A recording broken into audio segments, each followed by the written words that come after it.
Hello friends, स्वागत है आप सभी का आज की इस नए वीडियो में। दोस्तों, जैसा कि आप लोगों का बहुत सारे कमेंट आ रहा था कि भैया कोई एएलपी जो लोको पायलट है उनका एक इंटरव्यू लीजिए, और वो भी जो न्यू स्टूडेंट्स हैं उनका इंटरव्यू लीजिए। तो दोस्तों, आप लोगों के सामने एक भैया है जो अभी लोको पायलट के पोस्ट पे भी ज्वाइन किए हुए हैं, जो कि चंडीगढ़ में ज्वाइन है। इनसे हम सब कुछ जानेंगे कि इन्होंने किस तरह से प्रिपरेशन किए थे। और ये भैया दोस्तों ऐसा नहीं है, ये पहले ग्रुप डी के पोस्ट पे ज्वाइन किए थे, फिर इन्होंने पहले ग्रुप डी में ज्वाइन कर लिए, उसके बाद फिर ये लोको पायलट के पोस्ट पर ज्वाइन किए। तो आज हम इनके बारे में सब कुछ जानेंगे, इनका स्ट्रैटेजी क्या था, पढ़ाई का स्ट्रैटेजी क्या था, कि ताकि आप लोगों को हेल्प मिल सके। क्योंकि दोस्तों आप लोगों का भी ग्रुप डी का एग्जाम है और एनटीपीसी CBT 2 का एग्जाम भी होने वाला है, तो उसमें भी दोस्तों आप लोगों को बहुत सारे फायदा होगा। तो आप लोग ये वीडियो बहुत ही आपके लिए इंपॉर्टेंट है, तो दोस्तों वीडियो को आप शुरू से लास्ट तक रखिएगा। तो चलिए दोस्तों वीडियो स्टार्ट करते हैं।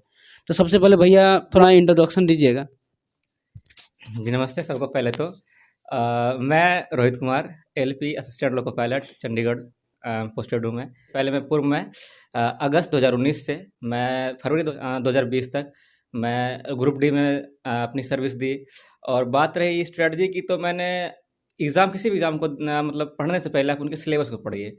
होता क्या है कि एक्चुअली बात कि हम ना ये होता है कि एक मार्केट में जो हवा चलता है कि भाई ये बुक आ गया है, ये पढ़ लो आप, इसका ये डिमांड है। बहुत सारे शिक्षक भी आपको बताएंगे कि मतलब एक ये वो दिग्भ्रमित करने वाला एक माहौल चलता है। जैसे कि आप एक बुक आप ले लो कोई भी उठा के, तो क्या होता है उसमें कि आप एक बुक को अच्छे से पढ़ भी नहीं पा रहे हो, उसका अगला पार्ट आ जाता है।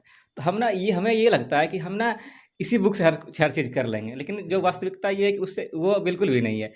किसी भी एग्ज़ाम का एक अपना डिमांड होता है। आप मान लो आप ग्रुप डी की तैयारी कर रहे हो, ग्रुप डी का एक अपना एक डिमांड है सिलेबस का। आप एलपी की तैयारी करो, उसका एक अपना डिमांड है। वर्तमान में भी एनटीपीसी का CBT 2 होने वाला, अगर इसकी बात करें, इसमें क्या है ना, इसका एक अलग डिमांड होता है। सिलेबस सबका अलग अलग है।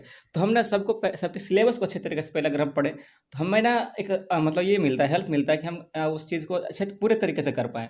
दूसरे कुछ भी करना हो, अगर हमें ग्रुप डी करा तो हम उसका पहले सिलेबस अच्छे तरीके से पढ़ाएंगे, उसको फॉलो करेंगे, उसके पीछे चलेंगे, तभी तो हम कर पाएंगे। अब हम मान लो कि 2 महीने पढ़े, हमें लगे कि नहीं यार हमसे हो नहीं पा रहा है, लेकिन ये बिल्कुल भी गलत है। मतलब ये है कि क्यों नहीं होगा। अगर नहीं होना होता तो हमारे से शायद वो ख्वाब ही नहीं आता, हमारे अंदर होता नहीं होता। अगर मान लो हमारे अंदर एबिलिटी मतलब कोई ऐसा कैपेबिलिटी नहीं रहता। अब मान लो मैंने स्टार्ट करा था, मैं भी जब स्टार्ट करा मुझे भी लगा क्या पढ़ना नहीं पढ़ना। मैंने कोई कोचिंग वगैरह नहीं लिया पर्सनल, ना कहीं पैसा खर्च करना, ये करना। मैंने खुद से हर चीज़ करा। जहाँ तक मुझे लगा मैंने पहले सिलेबस को पढ़ा।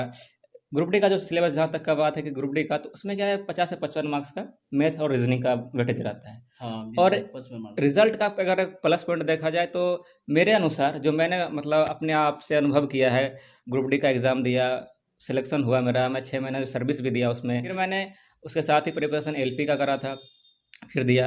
उसके तत्पश्चात मैंने और भी एग्ज़ाम्स दिए, जैसे कि उस बीच में मेरा सीजीएल भी हुआ था। हालांकि ये अलग बात है कि मेरा फाइनल मेरिट नहीं आ पाया।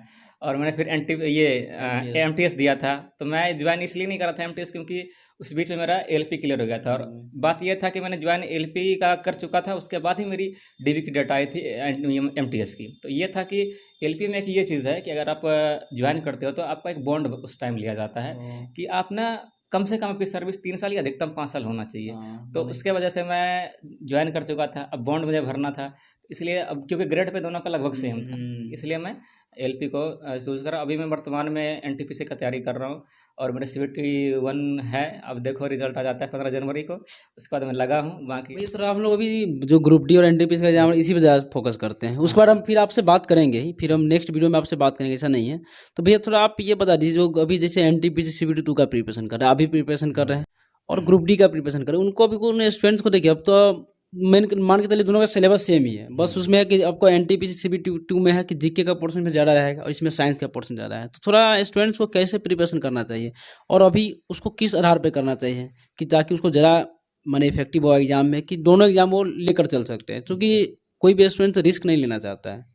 तो थोड़ा इसके बारे में बता दीजिए किस तरह से भी उनको प्रिपरेशन करना चाहिए। और आपने अभी जैसे 60 डेज अभी बचा हुआ है, तो इसमें भी उसको कैसे करना चाहिए, थोड़ा आप अपना एक्सपीरियंस बताइए। जहाँ तक बात है एनटीपीसी और ग्रुप डी को दोनों को साथ में लेकर चलने का, तो दोनों एग्ज़ाम का जो वेटेज सब्जेक्ट है वो मैथ और रीजनिंग है। जी जी जी। क्योंकि CBT 2 में आप देख लो 35-35 मार्क्स का 35 है, मार्क्स रहेगा, हाँ। मतलब मिला जुला के 70 हो गया जी उसका। जी जी। और ग्रुप डी में भी लगभग 55-50 55 रहता है। मार्क्स, हाँ। तो हमारा जो एक प्लस पॉइंट होता है रिजल्ट लेने का, वो ये है कि अगर हम मैथ और रीजनिंग पर अगर कमांड और अच्छे तरीके साइंस। से करते हैं, साइंस भी है, लेकिन जहाँ तक है हमारा जो रिजल्ट अधिकतर निर्भर करता है जिन चीज़ों पे, तो वो एक मैथ रीजनिंग सब्जेक्ट है।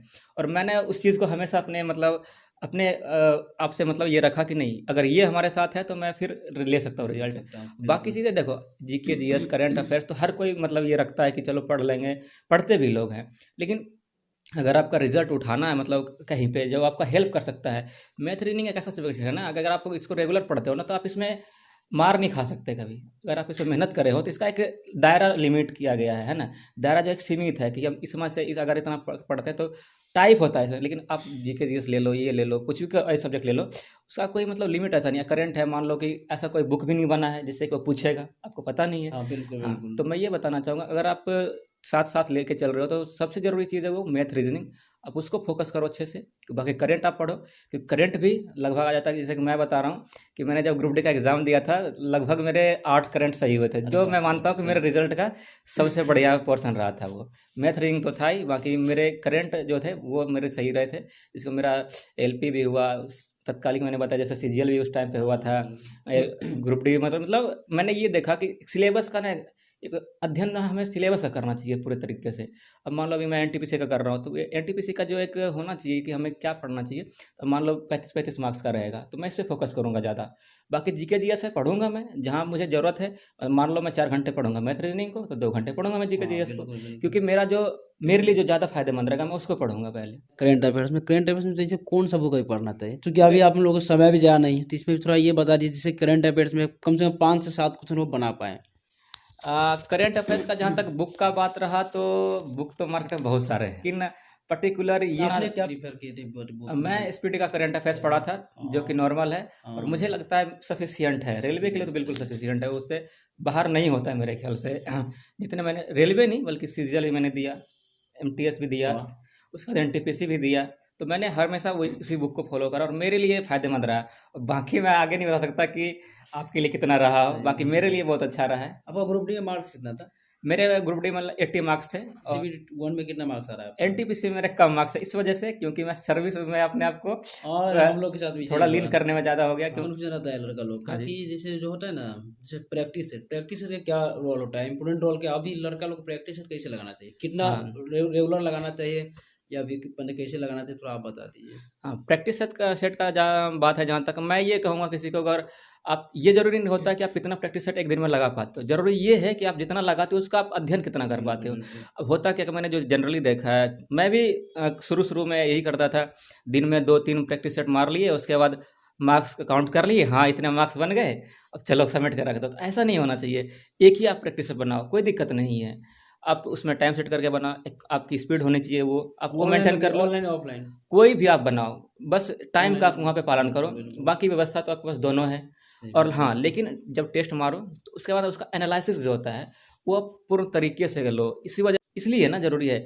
मान लो आपने ये क्वेश्चन मार दिया, अब क्या होता है, कुछ क्वेश्चन हम मार लेते हैं, चलो कॉन्फिडेंस में हम देख लेते हैं, चलो ये तो मेरा सही हो गया, हो सकता है आगे जाके आप मार खा जाओ, क्योंकि तुक्का भी तो हम कभी कभी लगाते हैं। जी, बिल्कुल हाँ, बिल्कुल। तो ये नहीं होना चाहिए हम कि हमारा जो गलत हो हम सिर्फ वही लेंगे, गलत के साथ साथ सही का भी हमें एनालिसिस करना है कि हमने जो उत्तर दिया क्या वो प्रॉपर तरीके से है, हो सकता है उसमें कुछ सुधार की ज़रूरत हो। सही बात तो बिल्कुल। हमें ये मतलब ध्यान में हमेशा रखना चाहिए, हम जितना प्रैक्टिस सेट करें उसका ना हमें सॉल्यूशन देखना है, उसको ना एक बार अध्ययन फिर से करना है, ताकि हम उन चीज़ों में गलती ना करें दोबारा, हम आगे बढ़ें उन चीज़ों से। ये अभी जैसे जो अभी 60 डेज का समय है, इसमें ग्रुप डी हम देखिए दोनों को लेकर चल रहे हैं। ग्रुप डी और एनटीपीसी वाले स्टूडेंट्स को भी क्या करना चाहिए? ग्रुप डी एनटीपीसी वाले के स्टूडेंट के लिए तो क्योंकि लोग बुक तो कोई नया लेना नहीं है, अब जो बुक पढ़ रहे हैं उसी नहीं, को बुक मैं पढ़ना है। प्रीफर इसलिए नहीं करूँगा क्योंकि हो सकता है आप बुक ले ही ना लो, हाँ आप किसी और तरीके से पढ़ हाँ, रहे हो, बिल्कुल आपके पास कोई बिल्कुल। अपना नोट्स हो, हाँ हाँ, तो मैं सही। बुक्स को प्रीफर क्यों करूँ मैं। बात रही है तो आप सिलेबस जितना आपने तैयार किया पहले से पढ़ के, ये जो आपने अगर जिनका सीबीटी है तो वो तो कंफर्म है कि आपने पहले पढ़ा है, तभी तो आपके अंदर कॉन्फिडेंस है कि मैं बिल्कुल सीबीटी दूंगा, और बिल्कुल मैं बिल्कुल। उस लेवल तक आप पहुँचे हो। तो आप जितना आप करे हो, सिलेबस को पढ़े हो, उनको आप रिविज़न करो अच्छे से। बिल्कुल ये और बात। सेट प्रैक्टिस है चीज़ें, बाकी करंट वरेंट जो है इन पे थोड़ा ज़्यादा फोकस करो। बाकी मैथ रीजनिंग है जो कि वेटेज आपका उठाएगा, इनको मत छोड़ो, क्योंकि चलिए बहुत। इनको अगर आपने छोड़ दिया तो फिर ये आपको छोड़ देगा। है ना। अगर आपका रिजल्ट दिला सकता है कोई, तो मैं इतना मानता हूँ कि अगर आप 70 में 60 बना के आते हो, बाकी आपके पास उधर 50 बचता है, 50 में अगर आप 30 भी बना के, तो मेरे ख्याल से रिजल्ट सिक्योर है कहीं ना कहीं।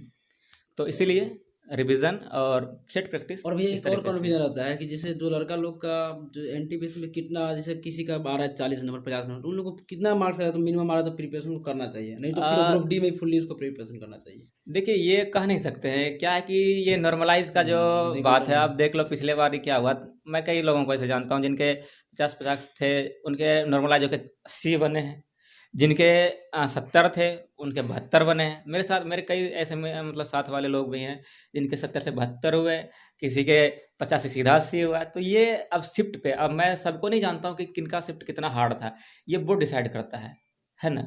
बाकी एक सफिशियंट जो स्कोर है, अगर आप 50 के लगभग ला रहे हो, तो एक है कि आप करना चाहिए। CBT 2 के लिए कर सकते हो।